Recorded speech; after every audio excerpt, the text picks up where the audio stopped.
Welcome back to KQM Global, the Change Foundation. I'm your host, Jay Menez, and my guest today is a multi-talented, Grammy-nominated artist. Please welcome Ashley Tamar Davis. Well, thanks for coming, Ashley. Thanks for having me. Tell me, what are you most excited about today? Um, it's a lot of change in the air, you Mm, know. Change is inevitable, and no coincidence that KQM is, talking about change and the concert that's coming up next year. But I am excited about change, even some things that I'm working on. I'm an artist, but I'm an edutainment advocate for the arts.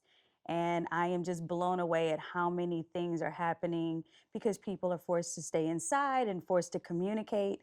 And not to say any names of artists who are sounding the alarm, but I am happy to see some changes in the entertainment business itself, so I'm excited about all that. Ashley, what sort of change do you think we need to see the most right now?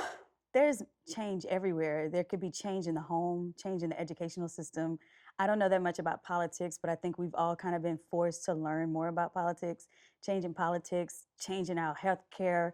I mean, change in the arts, change in where funding is allocated, changing in entrepreneurship and creative development. I think it just needs to be all around. I think a lot of it does come from the lack of education about anything. I think people need to start learning different topics for themselves and not waiting on someone to teach them. I think that's one of the biggest changes. Is like once you learn how to educate yourself and be versed about whatever you're passionate about, you can go and talk to your communities. And I think, in my parents' generation, they sat around the table because they didn't have more than three, television stations to look at. So they were forced to talk about things that were happening in their day or things that they saw that needed to change or things that they were passionate about. And so you saw communities rally around a lot of the community people because they saw something that needed to be done.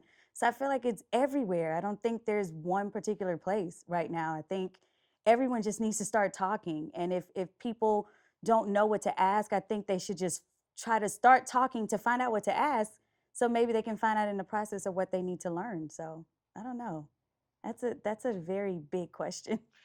Right on. And as we know, change is inevitable. You just have to manage it somehow. hmm But in regards to change, what is the most important aspect of that to you? To me, right now, change is just embracing. I think it's just one word, embracing it and being excited about it at the same time. You can be prepared about change, but sometimes you're thrown opportunities like me. I'm about to work in a new category at a major studios, and Black women are not in there. And I don't think I've ever seen racism per se with me and my family, although we are in Texas, and a lot of people are like, "Isn't that a big racist state?" And we haven't experienced that because growing up, my parents were in the middle age, the middle bracket of finances, so we were like a great, well off family. So to us, all of our friends were that way. But now it's like to see the whole hashtags of whatever Black Lives Matter, Blue Lives Matter, you're forced to recognize like it may not be affecting me, but it's affecting someone else. And when you find out, I was just speaking to a school in Mississippi, and those students are so behind, not because they want to, it's just because they don't have access. And so after a while, you start to realize there's way more than just my neighborhood and my community. There are kids everywhere who need things. So the change starts, and to answer your question, like, how does that feel? It's rewarding because you're like, what do you need? And you find out these students in Mississippi need X, Y, and Z, but the students in Louisiana may need something different. And you're like, well, how can I rally my support group to get at least one school some access or whatever they need? So it's good. Mm. It's hard though, but it's fun because not you're doing something for yourself, but you're really asking people what do they need, and you find out like you have access to those needs, and who's going to see it all the way through from conception to production. And that's what's fun. It's challenging, but it's fun. Right. And in your own experience, do you think that racism is more prevalent in lower socioeconomic communities?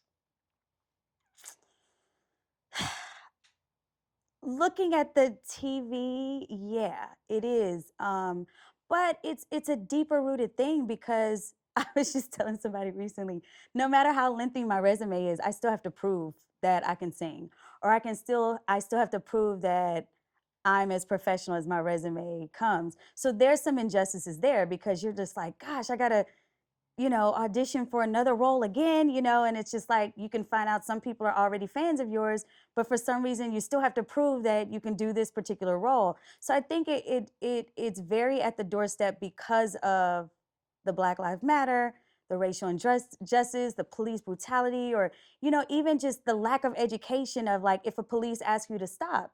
At some point, are we going to say, let's just stop? Let's stop doing whatever they've asked us to do, and maybe we're not really educating about that. We're empathizing more with the victims and not necessarily maybe for the police in a certain situation. So yeah, I just think at some point the racial injustice is really at our doorstep, and I think it starts from the head on down, and it's just become a sore that's just festered, and it just popped. And this year happened to be that year, where we're forced to be in the houses and communicating. Like I said, like you don't realize how much you're just unaware. And I think today's society has made us aware. Like you have no choice but to recognize it. Mm. So, yeah. And as a high-profile artist such as yourself, who's toured and performed and acted with the likes of Prince, right? And the early Destiny's Child group, you've been around, but most importantly, you have a voice and you have the attention of the masses. So what you say and do is very important hmm because you're in this position to influence people. What is that key message that you think that you try to put out there with your art? I would say the biggest key message now, because I'm doing a lot of vlogs and I put out a book and now a workbook for the arts educational system, we are not telling the whole story. I think we're waiting for people to just figure it out. And I think that's been a mentality mainly in the Black culture like, well, she'll figure it out. Let him fall. He'll figure out how to get up. And I think it's not that time anymore. We have to really tell people every step of the way, especially with this generation. So on my platform, I'm not just going to talk about something generally for me to give you a hook or like a hook bait for you to go really to buy my book. I'm going to give you a definition. I'm going to explain what that definition is. I'm going to explain where you may see this clause in a contract or this word in a contract. It's not like, oh, the term is 6 to 8 years. Well, what does that mean? What does the option clause mean? What does, a compulsory license mean? And how does that relate to me? And I think that's the other part. I think we talk about stuff. Some people are like, well, what does that mean for me? That incentive mentality. And I love having the platform of just answering the question as raw as I can, you know, answer it. Even when I talk at schools, the teachers would be like, no one's ever been that real with our students, Mm. And I think it's a point of being very transparent. Like, hey, this journey is hard. If this was not meant for you to do, if this is not your ministry, if this is not your gift, don't do it. Do not get in this business. Like, I'm that girl, because I feel like it's not okay to say, you can do it. Yeah, but not everybody can. Not everybody can be on stage. Some people are meant to be behind the camera. And so I think at this point, I enjoy being transparent and I love it Mm. because people are like, thank you for being so honest. And I'm like, well, if I'm not going to be honest, what am I going to let you do? Fall 10,000 times for me to just see you hurt yourself 10,000 times? Or am I going to say, you fell once, let me show you how not to do that again? And I think that was what was missing when I started out in the business. And it took for a Prince or a Tyler Perry or for the Sharon Haywards or the Gail Mitchell at Billboard to say, no, Tamar, do it this way. And I've championed that and just channeled it. And I love it. I love being raw and honest. Yeah, it seems nowadays that's how to really amass a following Mhm. is by being transparent and authentic, if I can use that word, although it seems overused Very much so. nowadays. But I like transparent now. Yeah. Uh, and so, as a virtual mentor, as you will, what is your best advice for managing change? Whew. I would have to give an example. The school that I worked with in Mississippi was my first virtual. And I try not to talk to middle schoolers because they're not really thinking about their careers. I mean, that's just a real, raw, honest truth. You can't talk to a fifth grader about being an engineer. Like, they're like, what? What does that mean? What? So, this was a middle school and it's virtual. Some of the students were at home or in the backyard and some of them didn't have their video up and they were muted. And I was just like, I told the teacher, I said, "Oh my gosh, thank you for that great introduction. However, if I got up at 7 a.m. to put on makeup and put my camera on and my lights to be presentable for you, I want to see all of your faces before I start talking." And that was so much fun because the teacher was like, "They never do that. They don't even listen to us, you know?" And so, once again, it's the transparency and saying, "No, I'm not going to allow you to do this while I'm on here or while I'm in the room or while you're here or anyone is around because we put our time into doing something. We want you to show the effort." And I think right now that's been the most fun part is like, if I'm going to show up and do the job, I need you to do it as well because that's what's going to make a successful outcome. You know what I mean? If that Mm, makes any sense. So brilliant. I love it.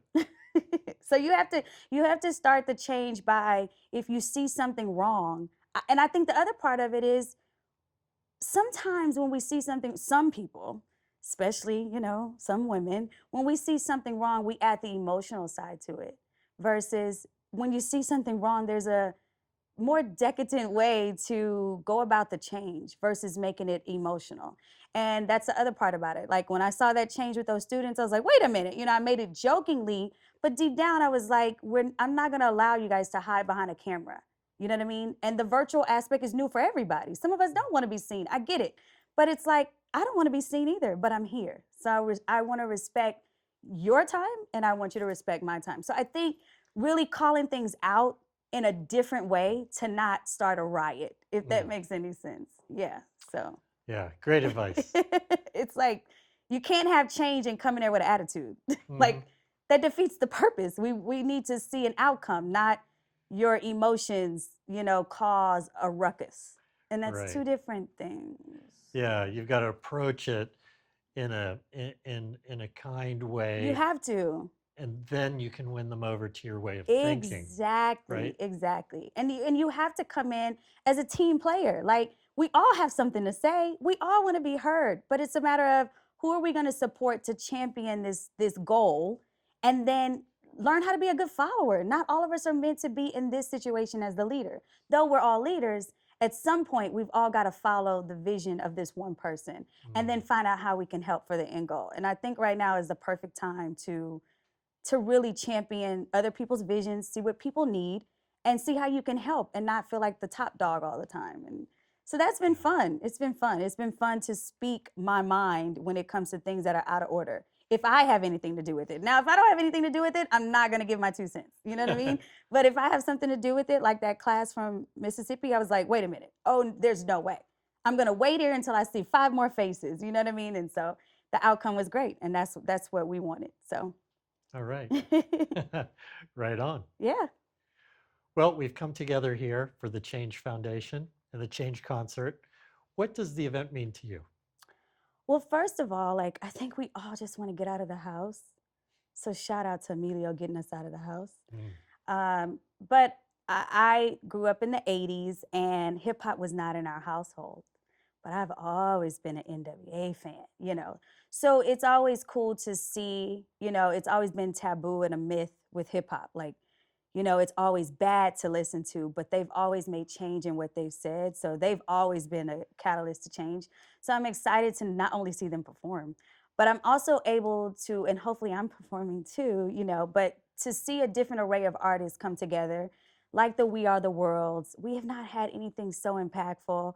And I think people forget how much music is a huge merging of cultures, races, ethnicities, all that stuff. So I'm excited to see the different people in the audience just to enjoy the differences of each other, stuff that they mm, may have never decided to go to. And I'm excited to see like how we're gonna change, leading up to it and after. So yeah, I'm excited and excited to see like just people performing and no drama. You know what I mm. mean? Like that'll be fun. So That's great. yeah. Well, I'm honored to be in this with you. I'm And so excited too, Jay. Thank you so much. yeah, thank you. Tell us where we can connect with you on social media or elsewhere. TamarDavis.com. I learned that from Prince. No matter what, you get that domain. Everything is on there. All the videos, even some videos that were taken down from YouTube, which is fine, once you learn about copyright and all that stuff. So TamarDavis.com, it has everything on there. My Instagram is at Ashley Tamar Music. And yeah, I mean, you can find everything on there and it'll route you to everything else. So Oh, that's awesome. yeah, Okay. Well, we could talk forever, I but know. we got to go. I appreciate your time. Thanks for having Thank you me. so much. Thanks for having me. All right. All right. Big thanks to my special guest, Ashley Tamar Davis. Be sure to connect with her on social media and check out her website for everything that's going on with this lovely woman's life. All right. And check out the Change Foundation at kqmglobal.com.